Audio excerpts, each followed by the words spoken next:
రాజ్యమేది లేదు గాని రాణిలాగా చూసుకుంటా, కోట కట్టలేను గాని కళ్ళల్లో నిన్నే దాచుకుంటా.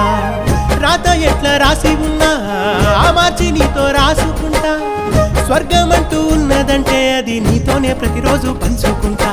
నిన్ను గన్న మీ నాన్న కన్నా అల్లారు ముద్దుగా సాదుకుంటా. నీకు కోపం వస్తే కొంత దూరం ఉంటా, నువ్వు గీత గీస్తే నేను దాటనంట. కంట నీరు కంటి రెప్ప దాటకుండా కాటుకై కావలుంటా. రాంబాయి నీ మీద నాకు మనసాయనే,